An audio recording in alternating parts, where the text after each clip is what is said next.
Is-serata tajba, nirringrazzjakom tal-li inaqattu magħna għal dan l-avveniment dwar il-ħajja tal-Professur Oliver Friġġieri waqt il-Festival Nazzjonali tal-Ktieb, organizzat mill-Kunsill Nazzjonali tal-Ktieb sena minn wara mewtu.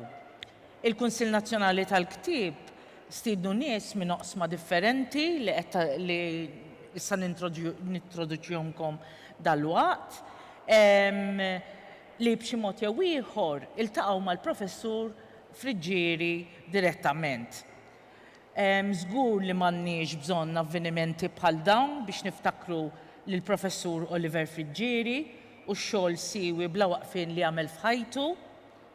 Il-familja tiegħu, il-qarrejja, l-akkademiċi, l-istudenti tal-Università ta' Malta li għaddew minn taħt idej jibqgħu iħossu il-preżenza qawwija tiegħu bħala bniedem u raġel ta' veru, intellettwali pubbliku, poeta, għalliem, kittieb li ddedika ħajtu għat-tiġdid tal-lingwa, il-letteratura, il-kultura u l-ħajja f'Malta bil-konnotazzjonijiet soċjopolitiċi kollha tagħha. Inħossni tassew onorata li ġejt mitluba nimmodera id-diskussjoni li għandna il-lejla għaliex jien ukoll kont studenta tal-Professur Oliver Friġġieri u nista' nistqar li dak li għallimni fetaħ li bibien għal imkejjen oħra tal-ħsieb u tal-qalb mhux biss fil-qasam tal-letteratura u l-poeżija partikolarment, imma wkoll għall-filosofija. Illum għandna magħna lis-Sinjura Sara Brinkat Friġġieri, bint Oliver Friġġieri, lis-Sur Gabriel Elija, ex-student, lis-Sur Joe Mizzi, pubblikatur u imexxi l-klabb Kodba Malti, u l-Professur Joe Friġġieri, ħabib, kollega ta' Oliver, kittieb u studjuż tal-filosofija u kol qarib ta' Oliver. Nixtieq però qabel ma nibdew nitkellmu dwar l-influenza b'saħħitha li ħalla Oliver fuq il-kelliema li għandna preżenti hawn illum u fuq il-wirt kbir akademiku, letterarju u kulturali li ħallina, nixtieq naqra il-kliem ta' Oliver stess dwar min kien jaħseb li hu permezz tal-poeżija tiegħu forsi. Forsi jien romantiku li twieled biex jgħix jixxennaq seklu li mhux tiegħu. Forsi jien minix ħlif bniedem ieħor li taħt il-ġilda inixxi d-demm u l-ilma. Forsi jien student li jaħel dejjem, jien l-aħħar passiġġier f'ajruplan mimli, jien numru żejjed f'riżultat ta' somma. Jien forsi żball, jien forsi skerz, jien forsi l-ampir. Inemnem f'nofs il-knisja vojta fejn Alla ma jismax u ħadd ma jitlob. Forsi din mhix id-dinja tiegħi, għax hawn ma naf lil ħadd u ħadd ma jafni. Tfixkilt it-triq u jkolli nerġa' nibda. L-ewwel kelliema nixtieq nagħmel ftit mistoqsijiet lis-Sinjura Brincat Friġġieri dwar il-ħajja, il-valuri u l-esperjenzi tagħha ma' Oliver bħala bintu. Sara, ovvjament il-missierek aħna nafuh bħala persuna pubblika. U inti tafu bħala tifla, tafu bħala l-papa tiegħek fl-intimità tad-dar u tal-familja. Forsi tista' tiddeskrivilna ftit il-rutina f'ġurnata fil-ħajja ta' kuljum, f'ġurnata ta' kuljum? Insellmilkom. Mhux faċli nkun hawnhekk kull lejla u forsi biex nikkonsola ftit naħseb li kieku kien qiegħataw b'serata bħal din. L-ħaġa li kien jgħid hix imbarazzament kemm qed inħossni imbarazzat dan nies. U l-istess ħaġa inħossha jien. Kieku kelli mmur lura sal-ewwel snin li niftakru, naħseb l-ewwel ħaġa li tiġi f'moħħi għall-papa jipprepara ta' kull filgħodu biex jitla l-università. Meta ngħid ta' kuljum vodiri waqt is-sena akademika u anke wkoll fis-sajf. Vodiri fix-xhur ta' Lulju u Awwissu. Dak iż-żmien forsi ma kontx nifhimha daqshekk, illum nifhimha aktar speċjalment fl-aħħar xhur tiegħu. Litteralment ma setax jgħix mingħajr l-università. Il-bib tiegħu li kien ikun dejjem imbexxaq u meta ġieli saqsejtu speċi llum fis-sajf x'sejjer tagħmel. Kien jgħid li dejjem l-istess kliem, ma rridx li jkun hemm xi student u jiġi u ma jsibniex. Filgħodu wara nofsinhar jiġi ġeneralment u jkompli jikteb. Jekk imur lura l-ewwel sentiment jew ħsieb kien ikun il-ħoss tat-typewriter, lejlu nar letteralment u l-qudiem meta daħal il-computer, fi żmien meta kien jgħidli kemm konna aħjar meta konna għar, għax tal-teknoloġija kien ftit diffikultajiet mhux ħażin. Anke għalina. Bażikament minn filgħodu sa filgħaxija jew jaqra jew jikteb. Niftakarni wkoll meta kont noħroġ u nidħol fit-tard u ngħid forsi ħajnexxi li niżgiċċa minn xi tħalt, però kont insibu hemmhekk ukoll speċjalment f'xi żmien għaddej fuq xi romanz, anke fis-sigħat ta' billej jikteb u tekteb fuq il-computer. Xi ħaġa sinonima mad-dar tagħna wkoll kienet il-mużika, speċjalment tal-klassiċi, però mbagħad ta' minn żmien ukoll kien jgħaddi minn fażijiet. Il-klassiċi kienu dejjem jibqgħu ħajtu kollha Beethoven, Mozart, Chopin, però minn żmien ukoll kien kważi fissa fuq Paolo Conte, l-aktar fuq il-lirika u ċ-ċiniżmu tiegħu u wkoll Edith Piaf. U xi ħaġa oħra li hija parti mir-rutina kienet l-istudenti d-dar. Ħafna drabi kien iħossu aħjar li l-istudenti jiġu d-dar u mhux fl-offiċju tiegħu. Jekk ġej xi ħadd għal xi teżi u xi ħadd biex ikellmu, wadri mhux l-ewwel darba inqum filgħodu, ninżel u nsib l-istudenti fil-kċina. Dik kienet parti normali mir-rutina tagħna. Ovvjament, ħaġa li forsi nixtiequ nafu jekk hu possibbli nażar dan saqsik, biex valuri għadda lilek fit-trobbija tiegħek li jagħmluk il-mara li inti llum. Naħseb il-messaġġ tiegħu kien mod sottili ħafna, però f'dak kollu li jgħid u f'dak kollu li jagħmel. Minkejja li kont tifla waħdi ma nħoss li qatt kont infisda żejjed u dan naħseb napprezza aktar illum li anke jiena omm. Pero naħseb l-aktar valur li għaddili il-papà bħala persuna il-materjalizmu għalih kienet xi ħaġa frivola. Niftakru jgħid il-flus Sara ibża minnhom, literalment. Kien jaffaxxina ruħu b'xi ħadd li jagħmel suċċess f'business jew però ma kienx jammira l-fatt jew ma kienx forsi ħares lejha b'xi ħaġa speċi nixtieq inkun hemm. Kien għajdi l-flus qegħdin hemmhekk biex ngħix ħajja komda, però l-flus ma rridhomx parti minni. U li kien dejjem jinsisti u kien xi ħaġa li naħseb kien verament jemmen fiha li kien jikkuntenta b'dak li għandu. Kien kapaċi jsib ferħ voldiri fl-inqas ħaġa, fl-ambjent tiegħu, fi pjanta, fid-dar, fl-affarijiet sempliċi. Kellu wkoll il-ħsibijiet intellettwali li kienu jakkumpanjawh li naħseb huma l-ikbar rikkezza li wieħed għandu kollu. Ovvjament nimmaġina li daw il-valuri tfittex li tgħaddihom mill-uliedek, ovvjament. Ħaġa oħra li wkoll qabditni kurżità u xtaqt insaqsik. Per eżempju, x'pariri edukattivi rigward l-istudju tiegħek li kien jagħtik. U forsi wkoll bliema mod kien jgħinek fl-istudju jekk kien jgħinek. Il-papà ovvjament niftakru jgħid li mindu kien żgħir anka bħala tifel kien għat-talħin tiegħu jaqra u jistudja. Però xi ħaġa li forsi anka jiena dak iż-żmien kont nissorprendi ruħi li fuq jessaċ ma kienx daqshekk strett fuq l-istudju, però b'mod inkonxju jew subkonxju tiegħi kien jaf li għandi nagħmel dak li jixtiequ. Għodu kellu dan il-mod li ma jgħidlix għamel hekk jew tagħmel hekk, però bla ma naf kon nispiċċa nagħmel dak li jixtiequ.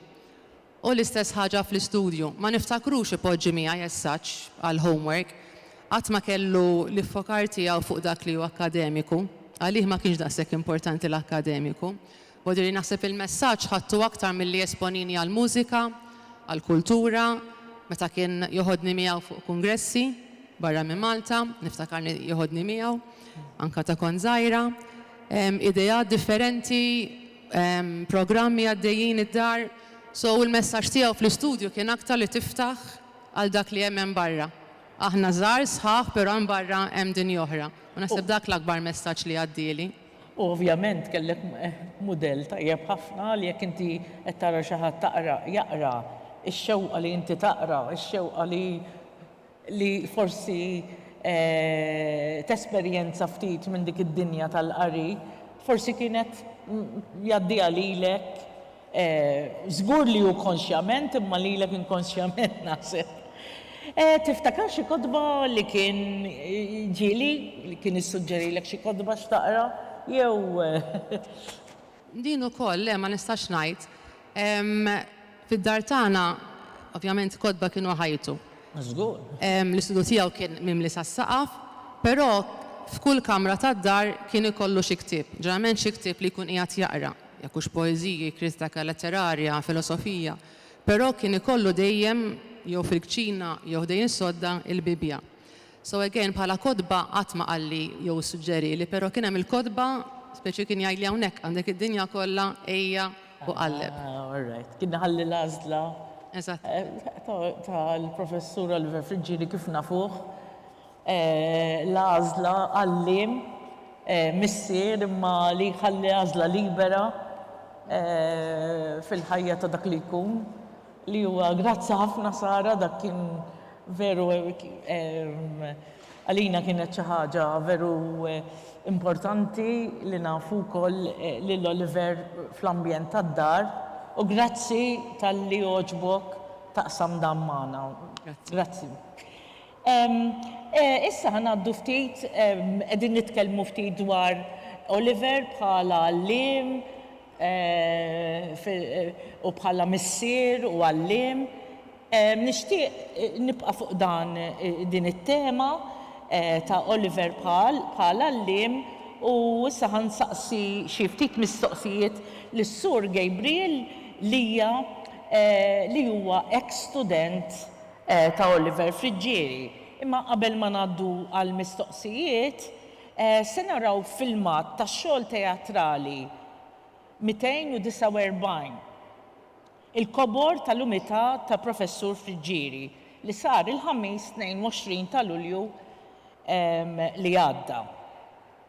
L-ewwel nett nixtieq nifraħlek Gabriel u ngħidlek proset tas-sew tal-inizjattiva biex tellajt dan ix-xogħol teatrali biex nagħtikom naqra informazzjoni u dal-waqt ħanaraw dan il-filmat imma biex nagħtikom ftit informazzjoni qabel ma narawh. Dan il-filmat iddaħħalna fl-uffiċċju tal-Professur Oliver Friġġieri li kif qalet tajjeb Sara it-tieni dar tiegħu u kif il-bib tiegħu kien dejjem ħallih imbexxaq. Stedina miftuħa għal konverzazzjoni ma' studenti u akademiċi oħrajn. Kif jidher tajjeb mill-filmat, il-bib kien iżommu mbexxaq għall-istudenti partikolarment, stedina biex dak li jimbeda fil-klassi ikompli lil minna. It-talim tiegħu allura kien imur lil minn dak li jitlob l-eżami u kif tajjeb instess Gabriel u kien jinteressaw ukoll l-eżami tal-ħajja. U Oliver kien mentor għall-istudenti fil-ħajja sħiħa tagħhom. Forsi nistgħu naraw il-filmat?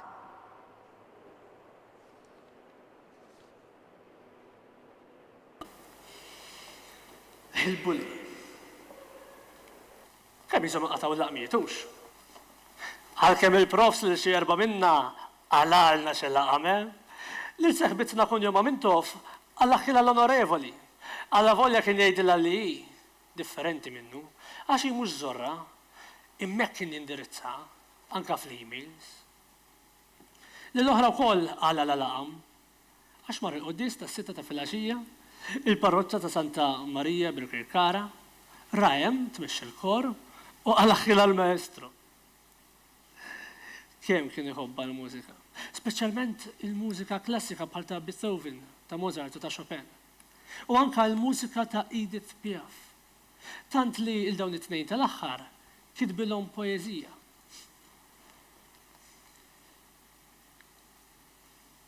Kien isemmi li kellu xewqa.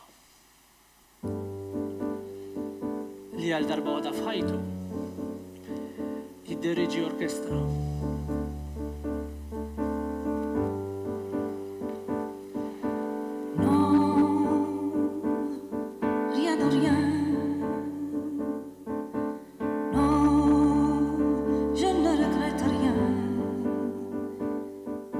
Mużika klassika tindaq fuq CD. Fan jagħti jisħana tagħmel tagħha. Tieqa imkisra msewwija bit-tejp. Għal snin ma rridx li jkollu AC hawn ġew. Mexa ma dak li kellu snampat qudiemu. God, grant me the serenity to accept the things I cannot change. Courage to change the things I can. And wisdom to know the difference. Il-kurċifiss warajh iħares fuqu. Taħt tpinġija ta' kurċifiss fil-kampanja Maltija jikteb il-versi. Inti tibqa' ġdid bħal dejjem. U xorta it-tlet imsiemer hemm ħallejthom. Iqattru d-demm biex din il-fidwa tkompli. Għaliex ma taqlaħħomx wara 2000 sena.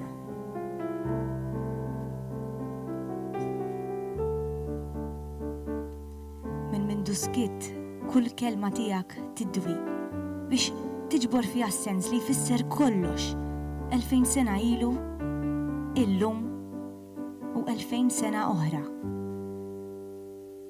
Bħal din ħafna oħrajn, illum misjuba anki studenti. Il-portieri ħodor ċar dejjem magħluqa. It-tubu l-antika dejjem mixewl ikun xikun it-temp. Darba għalaq email billi kiteb ibqa' emmen, ibqa' tbissem, ikun xikun it-temp.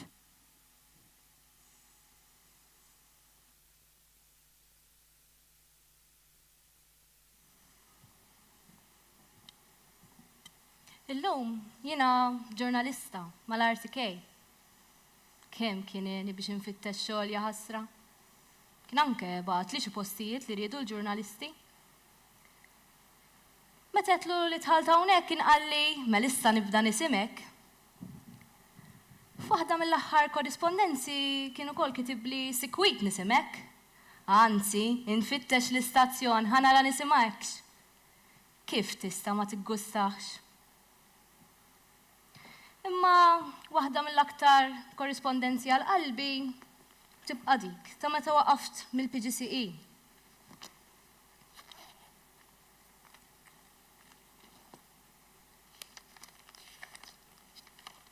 Kien kitibli la darba ħadt id-deċiżjoni bil-għaqal, allura għamil tajjeb. Dan hu l-waqt li tagħżel l-impjieg. Inti llum gradwata u b'riżultat mill-aqwa. U dan ifisser li bħal bost oħrajn inti bil-PA se tfittex impjieg li mhuwiex tagħlim. Id-deċiżjoni li ħaduha u għadhom jieħduha ħafna oħrajn kull sena. Ħaġa normali. Mela barra l-BA għandek ukoll l-esperjenza li bdejt il-kors tal-PGCE. Ħaġa li tista' tinkludiha fis-CV. Għada l-ħamis filgħodu għandha tiġi Stefani. Jekk ikun jogħġbok tiġi, ejja u nitkellmu aħjar. Nieħu pjaċir tassew. Min-naħa tiegħi se ngħinek kemm nista' sakemm issib impjieg. Iva, nitolbu għal xulxin. Insellimlek u tinsiex din fażi tipika ta' meta persuna tkun waslet biex tieħu deċiżjoni. Jien ukoll kont għal saċerdot u lanqas abbati ma sirt.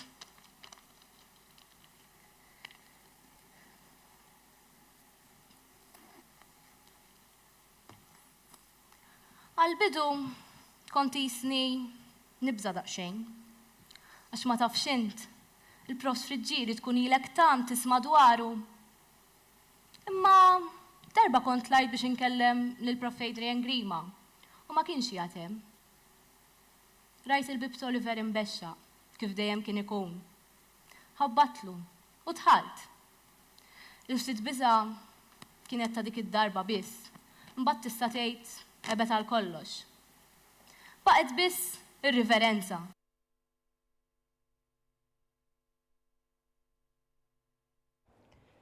Tajjeb ħafna.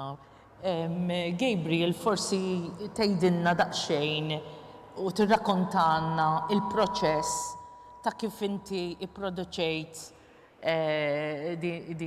dan ix-xogħol teatrali, x'kien li interessak, x'kien il-kunċett li fuq u inti bdejt dan ix-xogħol u kif ġibtu flimkien? L-ewwel nett nixtieq insellem il daw kollha li qegħdin preżenti. Kienet sensazzjoni differenti meta tidħol fl-uffiċċju tiegħu u kienet xi ħaġa li kienet tibqa' taffaxxinani mhux biss l-ammont ta' kodba li kellu imma l-istedina dejjema tiegħu biex immorru fiex kien irridu. Sejna ma kontx studenti li pereżempju għamilt it-teżi miegħu għaliex kont student ġenerali jew ma kontx student li qatt mort id-dar tiegħu imma minn dawk id-drabi illi kont fil-preżenza tiegħu kont inħoss kemm ġenwinament kien iħoss għalina l-istudenti u kemm xtaqilna l-ġid. Ħafna. U xtaqt bil-kidba niġbor l-emozzjonijiet u dak kollu illi għadda bej dawk l-erba' ħitan, bażikament, u bnejt ix-xogħol kollu fuq din l-idea ta' erba'.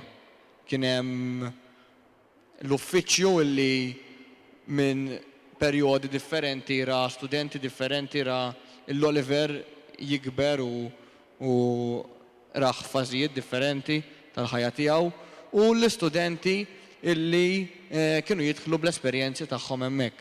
U għażilt illi biex nikteb ix-xogħol tkellimt ma' ħafna studenti u ġbart aneddoti vera. Jiġifieri kull ma ntqal matul ir-rappreżentazzjoni kien kollu verità ta' xi storja ta' xi ħadd u għażilt illi n-nies illi jkun hemm fuq il-palk, ġifieri bħalma rajna fil-filmat kien hemm Luku Marija u kien hemm jiena u Teja, kienu kollha ex-studenti għax xtaqt nies illi b'xi mod verament missew mal-profs, ġifieri kellhom l-emozzjoni diretta ta' dak illi konna qegħdin nitkellmu fuqu. ħaġoħra wkoll li fil-filmat li naraw huwa li minn barra li hu kien jixtieq il-ġid lill-istudenti waqt is-sena akkademika u waqt l-istudju tagħhom formali kienu wkoll jibqa' isegwihom, imma fl-istess ħin fih kienu jsibu xi ħadd li jistgħu jitkellmu, xi ħadd li minn għandu jistgħu jieħdu parir u kif qalet tajjeb Sara dejjem il-leħen ma qatt ma kien ikun awtoritarju. B'saħħtu imma mhux awtoritarju. Allura kif qed tgħid int sewwa aħna kif taqbad tgħid aħna li uħud minna hawnhekk aħna għalliema inħossu li Oliver kellu din il-vokazzjoni qawwija bħala għalliem. X'inhu huma l-aspetti tat-tagħlim, Gabriel, li forsi għalliema oħra jistgħu jispiraw ruħhom minn. Jiena fix-xogħol innifsu f'parti minnhom ngħid kien qisu l-konfessur li qatt ma jagħti penitenza li dejjem jisma' u kellu din l-idea insejħilek jiena mhux sempliċement biss ta' ħabib imma ta' missier, ta' nannu. Jien naħseb karatteristika partikolari li tispikka f'Oliver hija s-sensittività kbira li kellu għall-umanità ta' dak li jkun. Jiġifieri kif konet ngħidu mhux ħajħares lil hinn mill-marki u hekk dħalt fil-klassi u ħajarak forsi daqsxejn sobien wara ħejdlek Gabriel kollox sew tidher ftit imħasseb, jgħidlek itla sal-uffiċċju.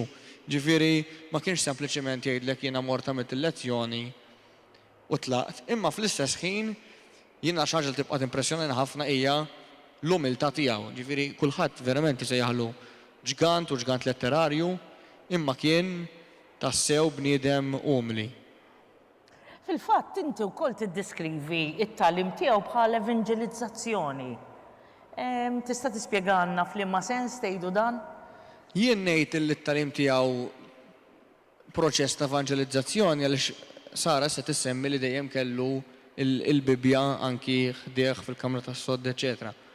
Oliver ma kienx xi tip ta' għalliem illi ħajgħidlek Kristu għalek jew ħajftaħlek il-Bibja fil-klassi.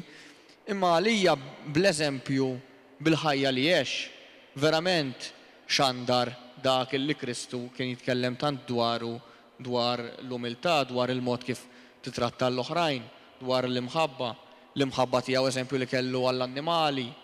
U fl-istess ħin imma ma kienx bniedem li ħajdeja jaqsam il-fidi u kien jagħmel dan kemm bil-poeżiji u kemm jekk student amar jew student maret għandu sitwazzjoni, probabbilment kien ħajibda fuq livell uman, imma kien ħajasal għal livell spiritwali wkoll.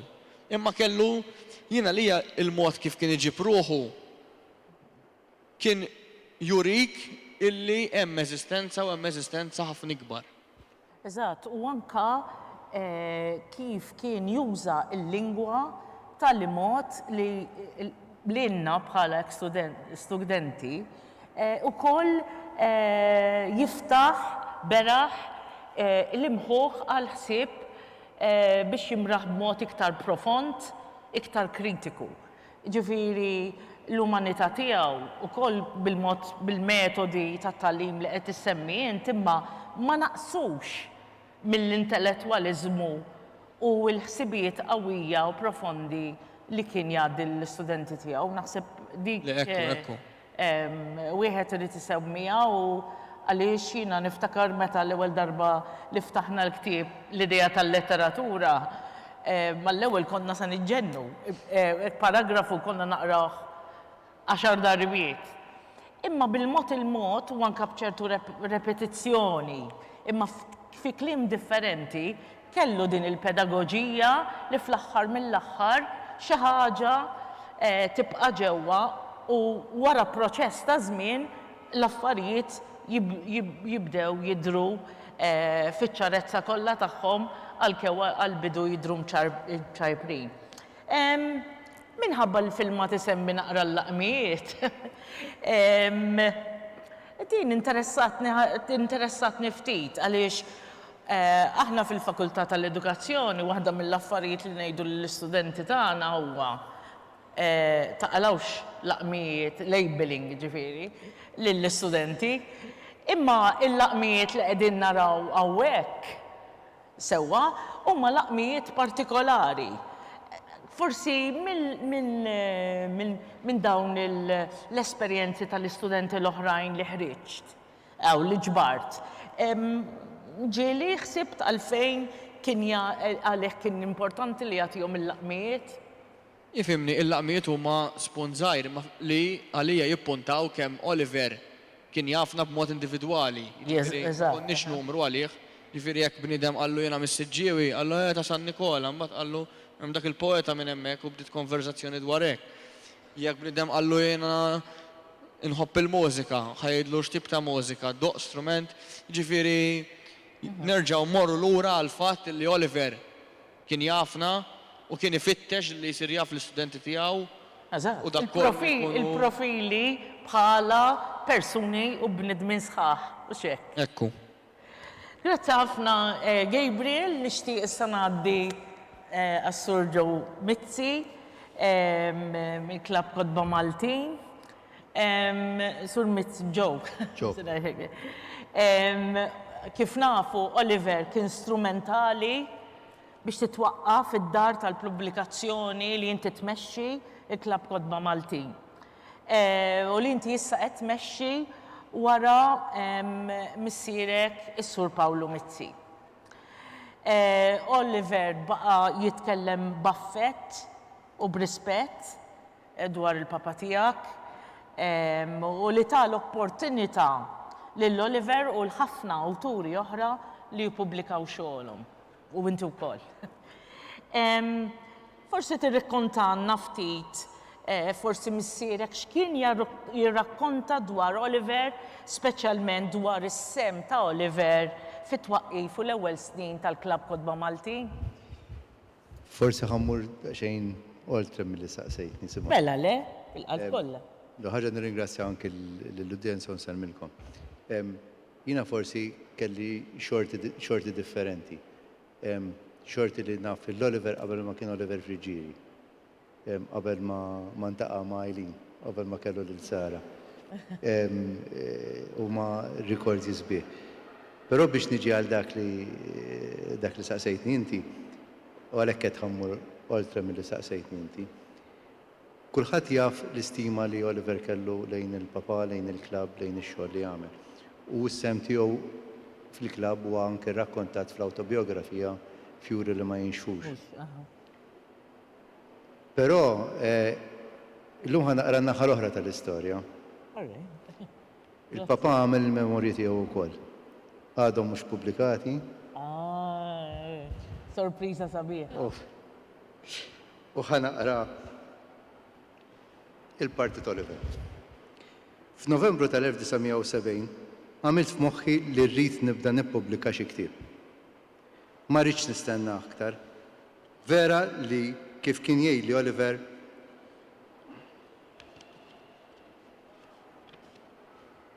ma kenniex materjal biex nibdew. Imma ħsibt jien iktar ma nistennew, iktar il-marti jitnikker u jitgħażel. Oliver kien spalla lija. Kien jgħidli u tavver ħalbi. Kien jgħidli int miġnun. Il-Malti f'200 sena tallem biss jistampa biljetti, mhux jikteb ktieb. Qatt ma kellna iktar minn nofs żana kittiba. Laqqas Ġużepp Muscat Zoppardi ma kien irnexxielu iżid il-kittieba bil-ħerqa tiegħu kollha. Illum min hawn jikteb ktieb? Ma weġibtu xejn. U waqt li kien qed jippassiġġa qalli laqqas għandna 5, aħseb wara 12, kif tista' tippubblika ktieb ġdid fix-xahar? Kont iltqajt ma' Oliver Friġieri l-ewwel darba f'Misraħ il-Ħelsien kien ma' Mario Zoppardi. U Oliver baqa' spalla.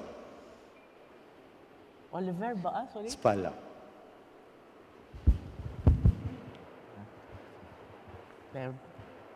Grazzi ħafna. Tiftakar forsi tirrakkontanna ftit kif iltqajt ma' Oliver fil-fjuri li ma jinxfux. Jidru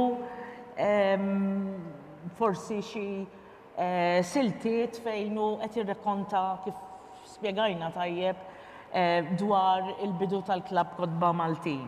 Imma forsi tirrakkontana ftit dwar kif ir-relazzjoni tagħkom komplet, tiżviluppa matul is-snin. Kifet, kien hemm dialettika kbira bejn u bejn il-papa. Kienu jiddiskutu, kienu jixprunaw il-xulxin. Kienu l-antitesi ta' xulxin. U f'dik l-antitesi ma kienx hemm mibeda, kien hemm imħabba kbira u rispett lejn xulxin. Oliver, jina, fit-tfuliti, u għonek forsi namel żewġ distinzjonijiet, jina l-Oliver nafu ta' tifel żgħir ta' raġel mbagħad. Eżatt. Oliver sibtu d-dar u kif darba rakkuntajt u ktibt, Oliver kien qisu hu l-papa żgħir. Hekk kien jismaħ il-papa. Jiġi kolanna, joħorġu flimkien, jitqu, niftakru jarma trejt fer jisboħ, ibiħ il-kodba, ipinġi. Oliver mhux fl-aħħar ta' ħajtu kien ipinġi. Ma stajniex insibuhom, imma kien ipinġi karikaturi, kien jikkopja l-karikaturi ta' Disney. Meta kont qedlu qalli ma jistax ikun darba ġifieri, qedlu le, niftakruk ġifieri, kien jiċċajta, kien ċajti ġifieri. Niftakru jiċċajta ħafna. Ġifieri, u jiċċajta goff ukoll. Ġifieri, dawn huma kollha memorji ta' bikrija ħafna tiegħi, ġifieri forsi ftit minnhom ikunu offuskati, imma żgur li kienu dejjem jiddiskutu u l-ferħ ta' bejniethom baqa'. Grazzi. Forsi għandek idea ta' x'kienu l-esiġenzi ta' Oliver bħala kittieb? Mela, mal-papa ma nafx kienu. L-emmija kien nistaqsi. Mela, naf li dejjem kien jgħidlu nixtieq nagħmel dan il-ktieb u qisu jistħi jgħidlu li kiteb ktieb ieħor. Dika dejjem jagħmilha ġifieri. Mbagħad ġieli murant ħadd ieħor il-papa jiġġieled miegħu, ġifieri. U l-ieħor jgħidlu għax ma kellimtix. Imma meta mbagħad kbirtu għalhekk qed hemm fażi oħra ta' meta ġismu. Oliver bħala awtur kien dejjem soft spoken, ġifieri dak li hu, ġifieri dak li jgħidu l-istudenti tiegħu, dak li qalet Sara, dejjem ktieb miftuħ u bib miftuħ. U dejjem tgħid x'ismu, imma mbagħad kien esiġenti ħafna. Ġifieri kellu rasu jibsa, jekk jgħidlek irid hekk trid tkun u hekk ħassir. Ġifieri jien niftakar l-iktar ktieb diffiċli li għamilna miegħu u ma stajniex nifhmuh bl-ebda mod huwa ta' Pietro Kaxaru. Il-mod kif daħal fil-kantilena hija inkredibbli. Il-ktieb huwa kumpless ħafna, ġifieri li kważi ngħid jien ma nafx nispjegah. Però il-produzzjoni tiegħu kienet ħafna iżjed komplessa għax qed jipprova jispjegana xi ħaġa li aħna ma nistgħux nifhmuha. Però hekk rid u nipprova ngħidu dik ma tistax issir u jgħidli ma hekk trid issir. U trid issib mezz kif tagħmilha. Bil-ġentilezza dejjem, ġifieri meta qed ngħid rasu wibsa, bl-insistenza sottili tiegħu, però qatt ma tista' tgħidlu le fl-aħħar, jiġifieri tgħidlu ibbaxxi rasu nsibu sistema. Ġifieri hekk ġara? Hekk ġara, bla dubju. Fil-fatt antiċipajt l-aħħar mistoqsija tiegħi dwar li ma kien l-iktar xogħol impenjattiv. Grazzi ħafna tal-li samt dawn Però l-esperjenzi. ħanejlek ħaġa oħra x'kien hemm iżjed xogħlijiet. Mela le bil-qatt kollha. Mela, apparti l-xismu kellna wkoll kien daħħalha f'rasu li jrid joħroġ it-tfal jiġu bil-vapuri il-verżjoni bl-istampi. Bil-ritratti tat-teleserje. Kienet ħadmet magħna Dorjana, studenta tiegħu, u ma stajniex nifhmu kif iridu ndaħlu fi ftit paġni u ftit ritratti 3 volumi ta' romanz. Insa, b'xi mod għamilnihom u domna sentejn għaddejjin neditjaw Dorjana tiġi ħdejna. U fl-aħħar dejjem jgħidli meta ħajkun lest, meta ħajkun lest, meta ħajkun lest, u fl-aħħar sar. U wkoll niferħan imur id-dar għandu bl-ewwel żewġ kopji ħalli jagħmlu d-dar u ħadd kopja miegħi zammejt, kelli tlieta tniħallejtom li ilu u xis naħseb xobna xi ħaġa dakinhar. U ħadd kopja d-dar miegħi. Qabel ma noroq qed ħares lejha u qed nara xi ħaġa stramba. U panikjajt. Ktib stampat lest, u panikjajt. L-għada fil-ħodu ċempilżot l-Oliver għetlu inti l-qoxra ktib rajtu, għalli iwa, għetlu l-qoxra rajta, għalli iwa, għetlu rajta sew, għalli iwa xfija. Għetlu murġib il-ktib, għetlu ħalli tara, għalli xfih, għetlu għaqra t-titlu. Madonna, għalli. Fuq il-telefon, kien bastajt bizbal, it-titlu kien it-tfal jiġu bil-valuri. U ma nafx kif ħareġ żball f'titlu hekk. Kellna nbidlu l-qoxra tal-ktib, però spiċċajna nitqu, ġifieri. Grazzi ħafna. L-aħħar mistieden li għandna l-lejla u li ħan nitkellmu miegħu huwa l-professur Joe Friġġieri, qarib, kollega, poeta u filosfu. F'waħda mill-kitbiet li deru fuq il-website tal-Università ta' Malta dwar Oliver Friġġieri ftit wara il-mewt fiżika tiegħu, inti stqarrejt li wieħed mill-kodba ta' Oliver favoriti tiegħek huwa Fjuri ma jinxfux li jirrifletti il-memorji tiegħu mill-1955 sal-1990. Tista' tgħidilna aktar għal dan ix-xogħol jolqtok daqshekk u forsi x'inhi r-relevanza storika u soċjokulturali tiegħu? Ok, grazzi ħafna tal-istadina, grazzi Simon.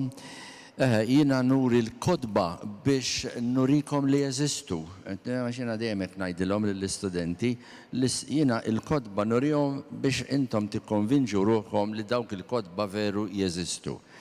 Jiena nażel dal-ktieb Fjuri li ma jinxfux għaliex fih nara l-karattru ta' Oliver li forsi ftit jafu dwaru. Oliver għalija kien bniedem b'sens ta' umorizmu qawwi. U met inti taqra il-poezija tiegħu, il-poezija l-iktar, imma anki il-romanzi, ma tarax li seta' kien hekk. Però Oliver kellu sens ta' umorizmu u da kien jittrażmettih meta jintaqa' miegħi u kont induna Simon li kien jieħu gost meta jsib xi ħaġa li biha jista' verament jieħu gost u jitħaq. Allura jien dal-ktieb oġobni ħafna, għaliex minn barra dak li semmejt inti, minn barra li jagħmel mingħajr ma joqgħod jidħol f'ċerti dettalji soċjoloġiċi, imma jirrakkonta ħafna stejjer li jitfgħu dawl fuq it-tip ta' soċjetà Maltija li hu tkellem dwarha bejn l-1955 u l-1990 ma jagħmilx teżijiet filosofiċi.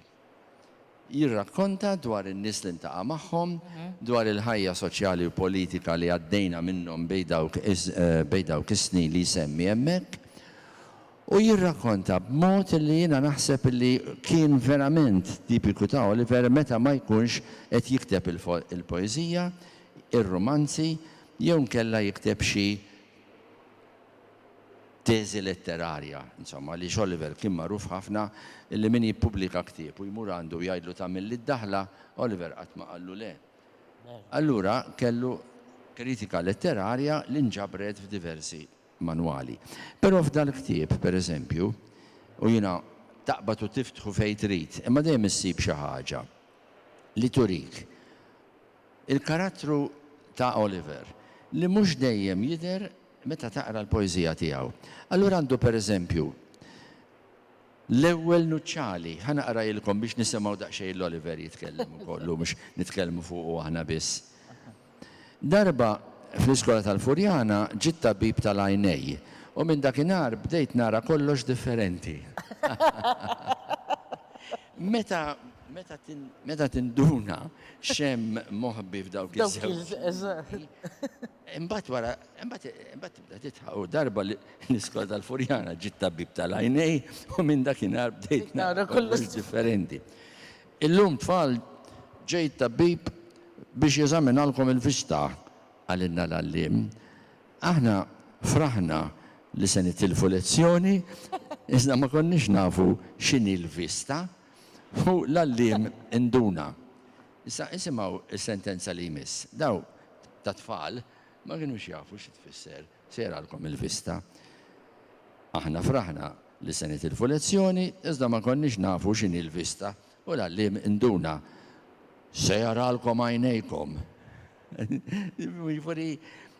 Oliver traduċa mod inkredibilment interessanti. Għajtina, kif tgħaddi minn kelma li tfal ma fehmuhiex għal oħra li fehmuha mill-ewwel. Allura u kien qiegħed hemm bħala parti minn din l-istorja. Skużawni, ma da ingħalaq waħdu. Kemm kien jitħaq kieku kien hawn mamma mija, kemm kien jitħaq kieku kien hawn. Però kelli, skużawni ta' għaliex għall-ħares ma nsibux il-post fejn kont ingħalaq waħdu. Kaħja. Kif nista' ngħinek?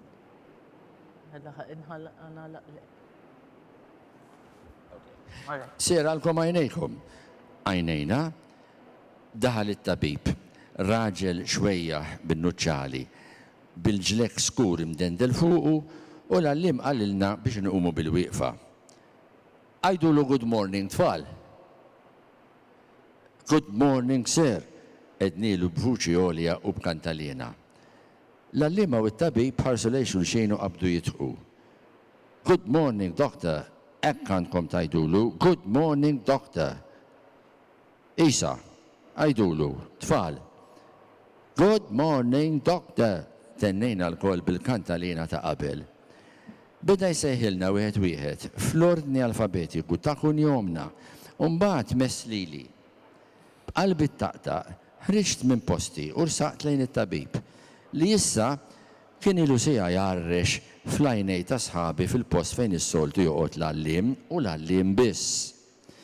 X'imkien mal-ħajt tal-klassi kien hemm imwaħħal kartellun bi ftit it-tri tal-alfabet ta' daqsijiet differenti. Aqra li ftit daw l-ittri għalli u jien bdejt naqralu l-ittri kbar net fir-ringiela ta' fuq. Mhux dawk, iż-żar net, iż-żar. Qed tarahom iż-żar t'isfel net, aqrahom li kollha. Mhux biss ma kontx nista' naqrahom, iżda issa bżajt ngħidlu. Ma stajtx nifhem x'kien qiegħed jiġri. L-alfabet kont nafu kollu. Issa isimgħu dis-sentenza ara xeħlewta. L-alfabet kont nafu kollu. Filli kont naf naqra u filli ma nafx. Sara, inti tafu li kellu dal-aspett tal-karattru tiegħu, għalhekk xtaqt noħorġu llum. Filli kont nara kollox u filli ġieda l-imbierek minn barra l-Furjana, minn barra l-Furjana. U għara xiġrali. Għandi bżonn nuċċali ruħi għalli bleħen deċis. Fi żmien qasir ingħatajt b'xejn nuċċali bil-ħġieġ b'kollox u mort id-dar li besbieħ. Nuċċali tal-gvern. Nuċċali tal-gvern. Kien nuċċali tal-landa, l-ewwel fidda. Iżda tal-fidda ma kienx. U tont perfett, żgħir ħafna, issikkat ma' għajnejja. Hemm x'għandek f'għajnejk ħatafni missieri malli laħaq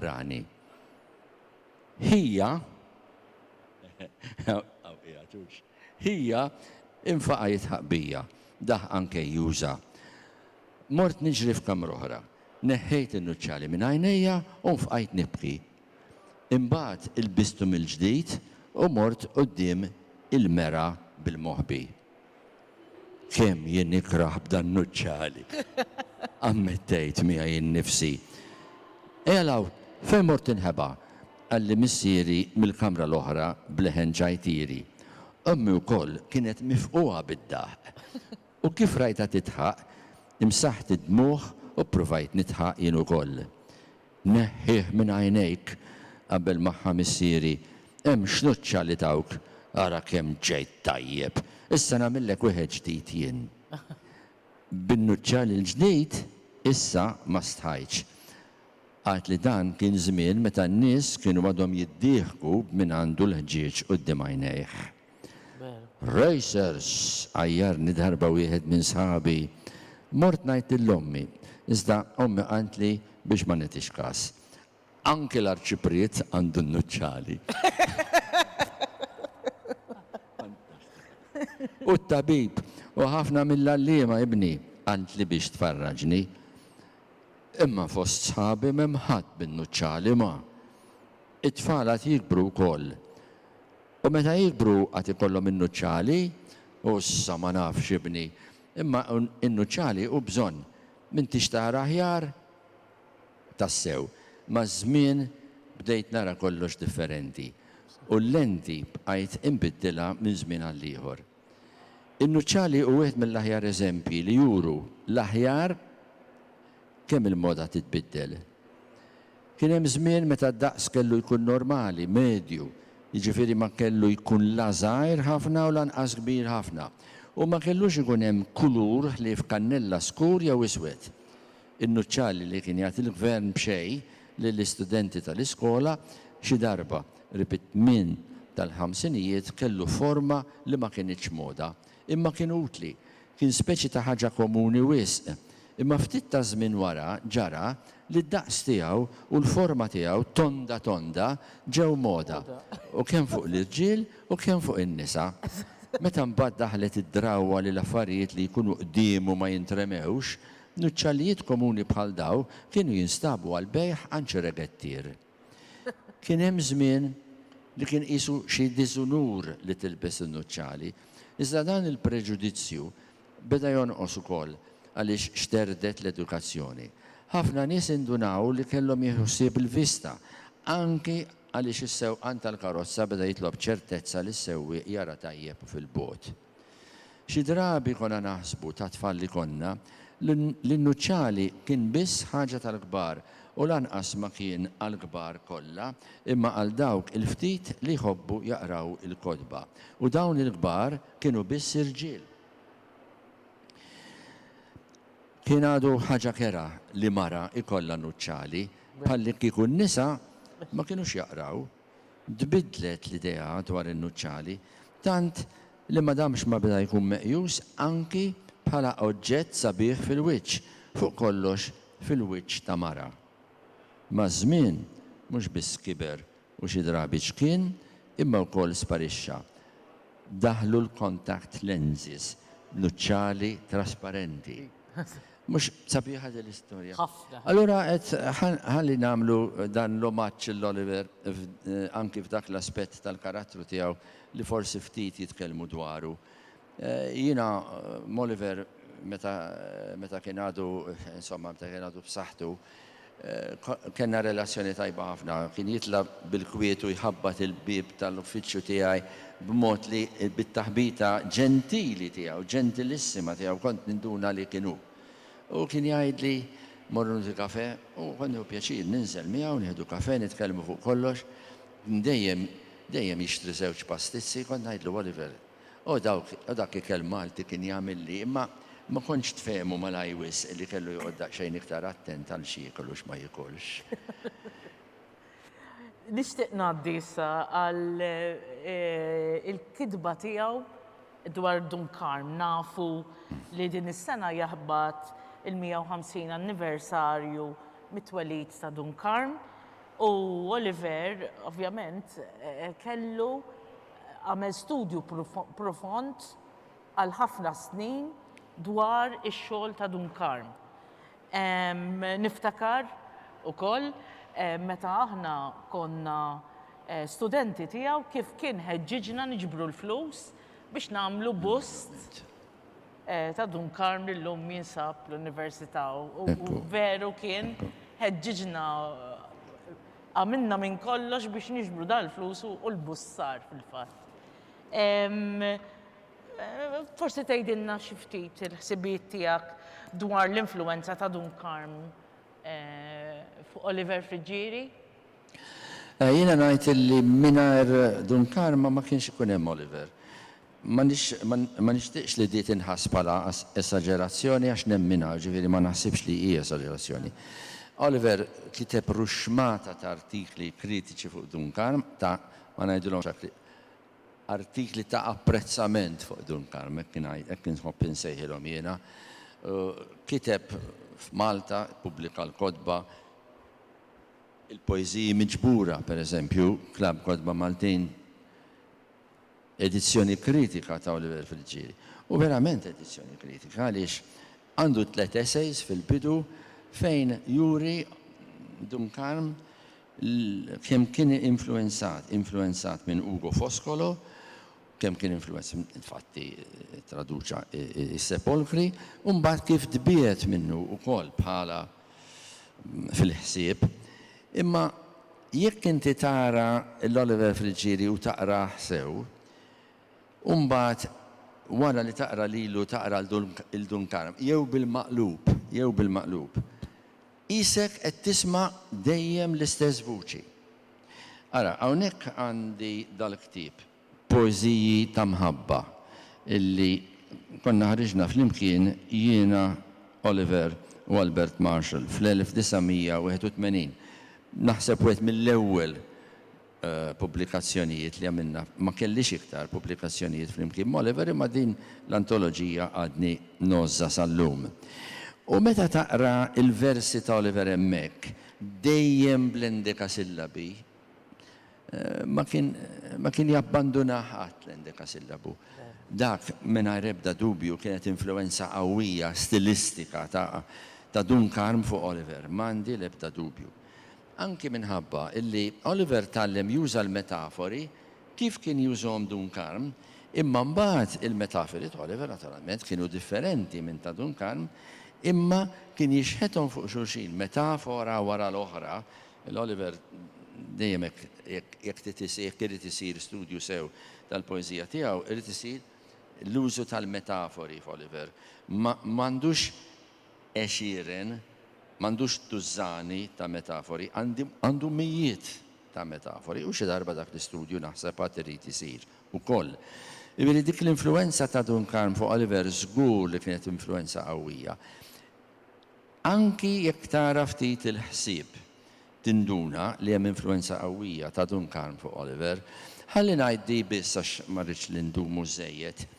Meta inti taqra il-jien u lil minnu li titqies bħala l-aqwa poeżija ta' Dunkarm u hemm kritiċi li għadhom qisuha sal-lum bħala l-aqwa poeżija li qatt inkitbet bil-Malti, inti tara li dak il-vjaġġ li għamel Dunkarm mill-bidu tal-poeżija, ħsiebi bħalama jtektek bil-bastun, imbagħad kif jagħlaq il-poeżija fl-aħħar, inti tara li f'Oliver hemm ukoll dak il-vjaġġ.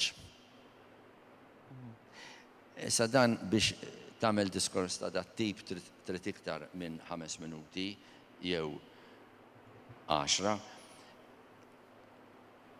Dunkarm fil-jien u lil minnu jgħaddi minn fażijiet ta' dubju dwar l-eżistenza.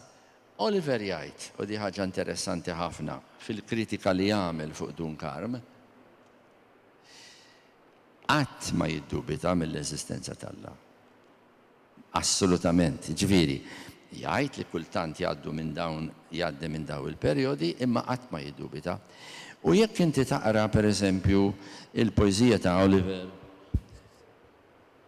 tajt din kombinazzjoni f'dal-ktieb. Dak ir-ritratt huwa ta' Richard England, dak għadnilu jagħmlilna il-kopertina u għamililna hu. X'imkien trid tkun bil-fors mulej. Tista' tieqaf hemm mhux hekk. X'imkien trid tkun bil-fors mulej. Imbagħad, ovvjament, fit-tixtek fit-triq qadima tiegħi, iżda qalu li dort mal-kantoriera ftit ħin qabel. Imma l-istqarrija ta' twemmin qiegħda fil-bidu. U dik ukoll turik illi hemm da xebħ. Dunkarm jibda fil-bidu tal-poeżija donnu l-għama li qed itektek bla sluċ biex jara fej sejjer. U fuq 500 vers f'Dun Karm, 520, qabel ma jirriżolvi dik il-problema. Dal-aħħar Terence Portelli għadu kemm ħareġ ktieb naħseb tafu bih fejn jagħmel studju tal-poeżiji ta' Oliver fuq il-kurċifiss. U jekk intom taraw daqsxejn il-poeżija ta' Dun Karm, qabel ma ssir ir-riżoluzzjoni tad-dubju f'Dun Karm, il-figura hija l-figura ta' Kristu Msallab. U Oliver Kristu Msallab kien it-tifsira ta' kollox. Mhux it-tweġiba għal kollox, imma it-tifsira ta' kollox. U kien jagħmel dan ripetutament anki fl-aħħar billi jagħmel dawn id-disinji Sara tal-kurċifiss ta' Kristu Flort u jqassamhom. Jagħtihom il-kulħadd ipinġih u jqassmu. Jiġifieri qatt ma kellu lanqas li kien dubju fuq hekk. U difatti f'dal-ktieb mill-petali ta' ħajtek hemm artiklu ta' Gottfried Grima. Sara inti taf kemm kienu ħbieb Gottfried u Oliver. Hemm artiklu fej Gottfried jgħid illi ma' Oliver ma kontx tista' tiddiskutih tas-suġġett. Ma kontx tista' tiddiskuti is-suġġett tal-eżistenza tagħha. Għax hu kien jara bħala xi ħaġa assolutament kontradittorja li xi ħadd jiddubita mill-eżistenza tagħha. Kontradittorja f'mu ftit, jiġifieri u kien jemmen li xi ħadd jgħid Alla ma jeżistix qed jikkontradixxi lilu nnifsu. Dina hija interessanti ħafna bħala pożizzjoni filosofika, għaliex ftitu ma dawk il-filosofi li għajdu li inti tajt Alla ma jeżistix qed tajt kontradizzjoni, aħna l-prinċipju tal-kontradizzjoni aristoteliku għana ngħidu li ma tistax tajt pereżempju li dal-ktieb huwa abjad u iswed fl-istess ħin, dik hija l-kontradizzjoni, imma għal Oliver li tajt Alla ma jeżistix hija dak it-tip ta' kontradizzjoni. Allura Gottfried jgħid f'aspett wieħed Oliver hu bniedem li jistaqsi l-ħin kollu. Imma f'aspett ieħor u marbut ma' ċerti ideat u twemmin b'mod mill-aktar riġidu.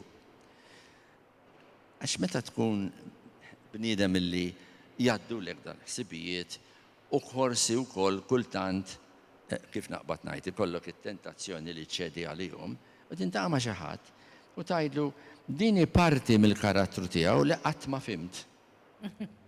Interessanti ħafna, ġifieri da bniedem li jafu sew l-Oliver kienu ħbib kbar. Il-femiet politiċi tiegħu għadhom dawk ta' meta ltqajt miegħu l-ewwel darba snin twal ilu. Fil-fema tiegħi wieħed għandu jkun il-ħin kollu miftuħ għal konvinzjoni. Għalija ma teżistix pożizzjoni, idea, fema, għajdilha xi trid riġida jekk din ma tkunx ibbażata kif għandu jkun fuq il-fatti, mhux fuq il-mitoloġija. L-ideat, il-femiet, il-konvinzjonijiet jespandu u jevolvu kif jiżviluppaw u jiżdiedu l-fatti li qatt huma statiċi.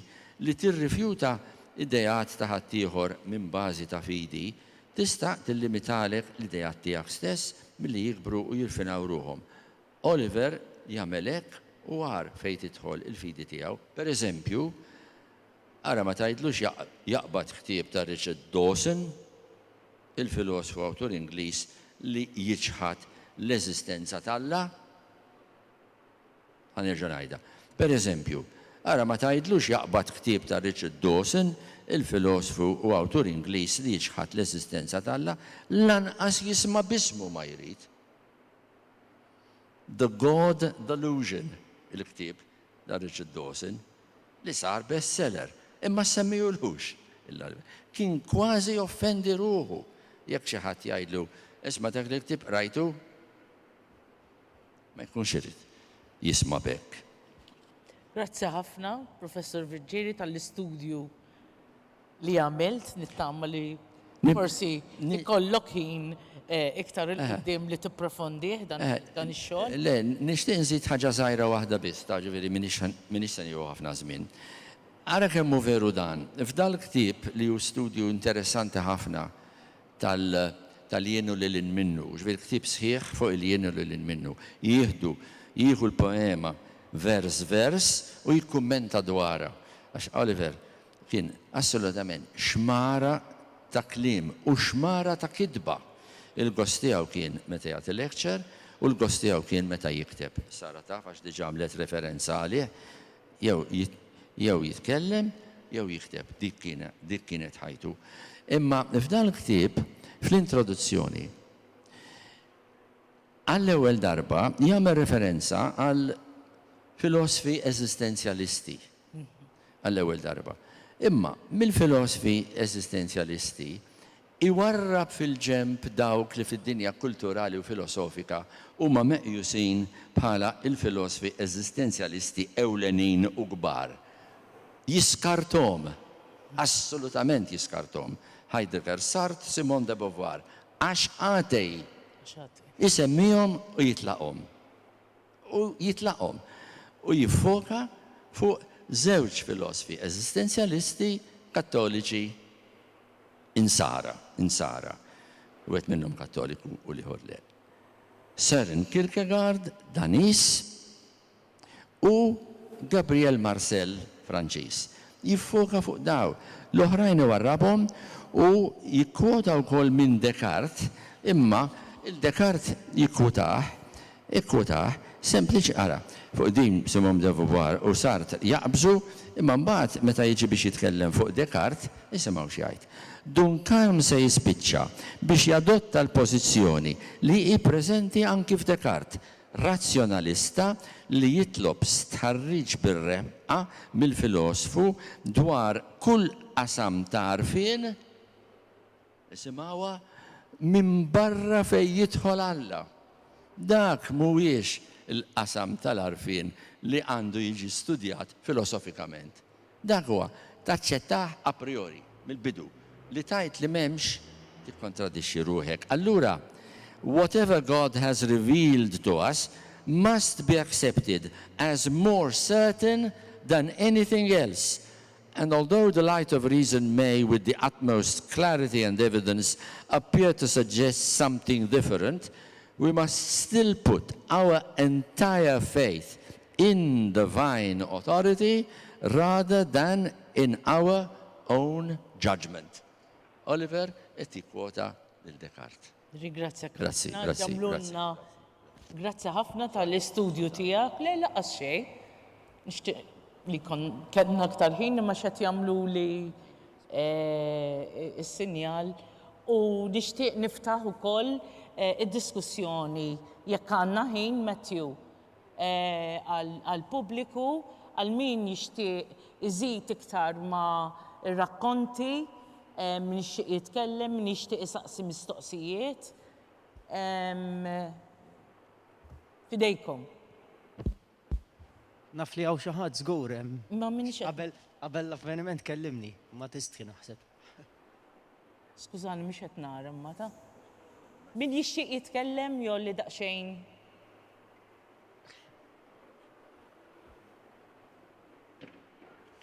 Grazzi ħafna, veru studju. Mela nixtieq nirringrazzja ovvjament lil min ipproduċa dan l-omaġġ, verament organizzazzjoni verament sabiħa u emozjonali, qed nippruvaw aħna kollha qed nippruvaw nżommu ruħna composed għaliex ovvjament is-sentiment u għadu hemmhekk l-ewwel hija ferita friska jien ngħidu hekk inqas minn sena ilu. Mela, it-Tiju Oliver, kif nafu jien, mill-lenti ta' nepotija żejra, ovvjament, minnaħa ta' nepotija bħala kuġina ta' Sara, nirreferi.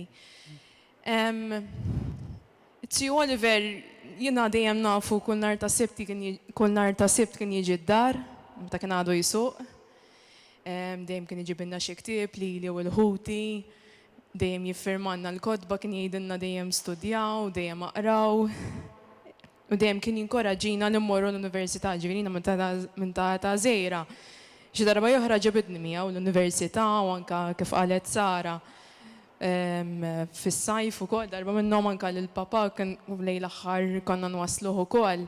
Kien imur u konna jgħidlu tziem, ma x'qed tiġi tagħmel u kien jgħidli ma għax irid niltaqa' ma' studenti jew ma' studenta u jekk jiġi xi ħadd ifittxni ma jsibunix.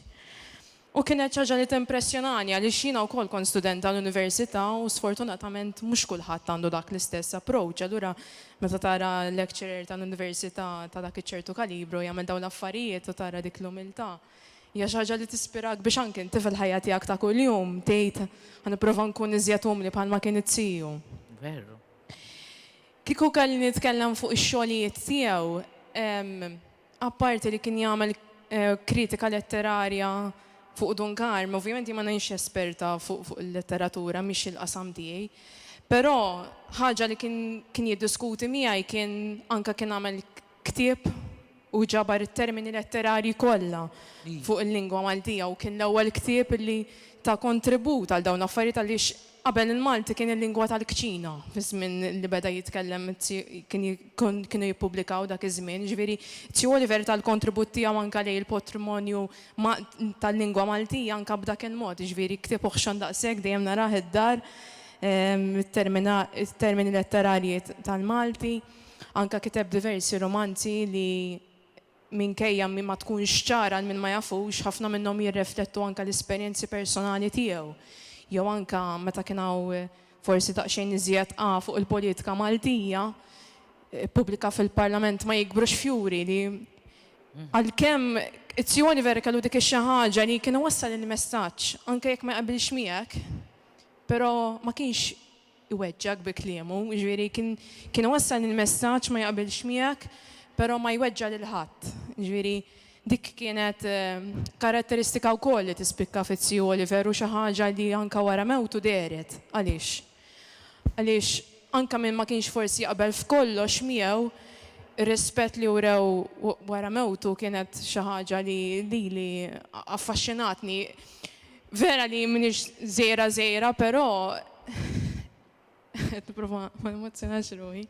Però jiena dejjem kont nafu mill-entità tiegħu x'inrajt dak ir-rispett kollu dawk in-nies kollha anke n-nies iwafquk u jsaqsuk fuq u kemm kien bniedem kbir u sorry. Tibda tirrealizza kemm kien bniedem rispettat ħafna. Jiena min-naħa tiegħi meta kont nagħmel teżi mhux fil-qasam tal-Malti, kien għeni ħafna, anzi nazzarda ngħid li kien għeni iżjed minn forsi tutors tiegħi għaliex. Kien hemm affarijiet li ġraw fit-teżi tiegħi li sfortunatament kont se nieqaf fl-aħħar xahar. U kien dejjem jinkoraġġini kuljum iċempilli Claire tiqafx, Claire għamel kuraġġ. Kien jiġi jaqra li t-teżi jgħidi ma nifhem xejn għax fl-inġinerija jien ma nifhimx. Ma kien jgħidi dan xogħol tajjeb tiqafx, kompli. U dik xi ħaġa li baqgħet ħafna ġo fija għaliex li kieku ma kienx jinkoraġġini u kont diġà kont se nieqaf mill-kors, ġifieri u bqajt nistudja u bqajt nagħmel moħħiem u mbagħad ħadd premju fuq it-teżi tiegħi u għetlu dan għalik tzija għaliex li kieku ma kontx inti li tgħid inkoraġġini kieku żgur ma wasalx.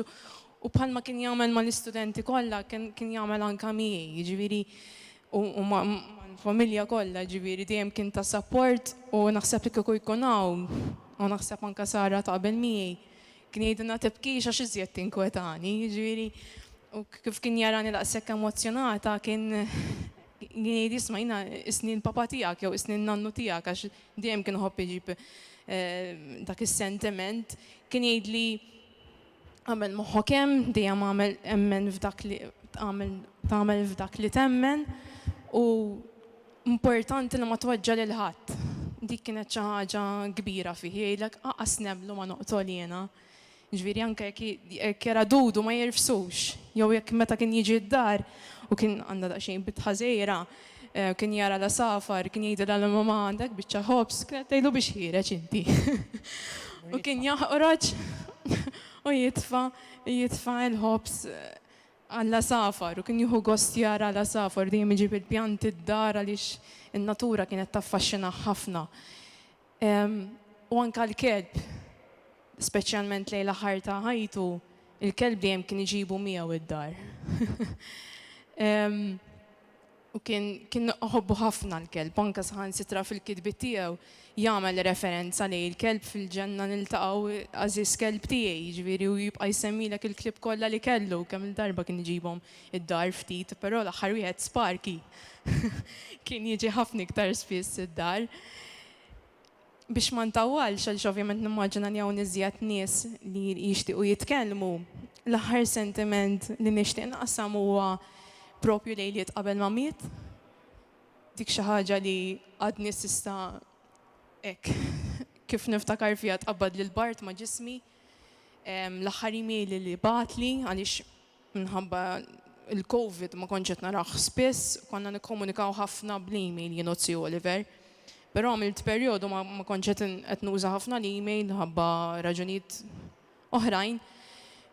Però dik il-ġimgħa li miet batlu email u niftakar l-aħħar email li bat li kien eżatt 24 sija qabel ma miet fejn bat iselli għal kulħadd u bat jgħidli li kemm nixtieq jiltaqa' magħna però ħabba l-COVID dak iż-żmien il-COVID kienet iktar u l-istat li kien tiegħu kont nibża niltaqa' miegħu għax ma rridx inkun il-kaġun ovvjament. Kien ibgħat iselli għal kulħadd u baqa' jgħid kemm jien grata għall-Università ta' Malta, għadni xorta naħdem hemm avolja m'iniex impjegat hemmhekk għaliex l-Università kienet ħajtu. Li jgħin lill-istudenti qatt ma kien ifalli student u kien jixxokja ruħu jekk jisma' xi student li falla x'kien jinkwieta ħafna. Kien dejjem isemmi l-istorja li kien hemm student li kien għamel suwiċidju għaliex falla minn xi eżamijiet mill-kors. Jiġifieri dik baqgħet impressjonata ħafna f'moħħu dejjem baqa' jimxi ma' dak il-valur. U dejjem jibqa' jsemmi għandi xi kotba x'intikom, għandi kotba x'intikom sellini għal kulħadd. U meta tara hekk dejjem tara l-konsistenza fil-karattru tiegħu għaliex naħseb dik ukoll aspett li rridu nsemmu, dejjem kien il-konsistenza fil-karattru tiegħu dejjem kien umli, dejjem kien juri dak is-sentiment ta' mħabba, dak is-sentiment ta' kif jara li xi ħadd li għandu forsi xi dwejja jew xi ħaġa jrid jifhem x'għandu u jħossu fid-dmir li jipproteġih il dak li jkun u li jipprova jagħmlu kemm jista'. Ġifieri dik hija karatteristika li baqgħet tispikka anke fl-aħħar email id-debatt u li nixtieq ngħid ukoll li naħseb Zio Oliver nista' nazzarda ngħid li huwa bniedem rari ħafna li ssib persuna li għaliex kien persuna li jaf iħossa l kulħadd, jaf ipoġġi ruħu fiż-żarbun ta' dak li jkun mingħajr ma jistenna xejn lura. U dik hija karatteristika wkoll li tispjega fiż-Zio Oliver għaliex ftit issib nies illi letteralment lesti li jagħmlu dawk is-sigħat kollha hemmhekk jisimgħu student wara l-ieħor jisma' l-problemi tal-istudenti u jipprova jgħinhom bl-aħjar mod. Saħansitra anke fix-xita kien isib mezz minn kollox, meta anke meta kienx isuq kien iċemplinna għax forsi t-sija ma tkun impenjata b'xi ħaġa jew whatever, for whatever reason, dejjem kien isib mezz ta' kif imur jiltaqa' mal-istudent u jgħinu naħseb dik ħad tibqa' tembrata wara ismu ta' kemm bniedem li jħossa l-kulħadd. Grazzi. Grazzi ħafna tal-li sam dawn l-esperjenzi tiegħek u l-ħsibijiet tiegħek magħna. Jekk hawn xi ħadd ieħor li jixtieq jitkellem, isaqsi mistoqsijiet. Naf li sar daqshekk xi ftit tal-ħin imma jekk jogħġobkom jekk hawn min irid jaqsam xi ħsibijiet, esperjenzi.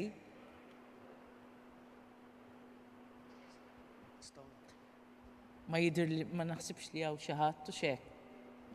Nirringrazzjakom ħafna tal-li attendejtu s-serata l-lejla.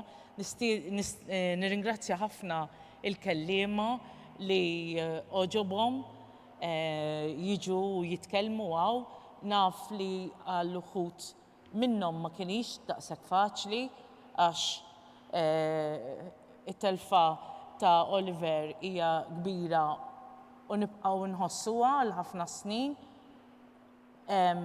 imma li hu żgur huwa li jibqa' jgħix magħna f'dak li kiteb, f'dak li ħaseb, bl-eżempji li tagħna u ta' dan għandna nqawwu qalbna għaliex il-mudell ta' ħajja u l-ħsibijiet tiegħu jibqgħu jinfluwenzaw ħajjitna u żgur li ma jintesewx. Nirringrazzjakom ħafna is-serata tajba u l-lejl it-tajjeb. Grazzi.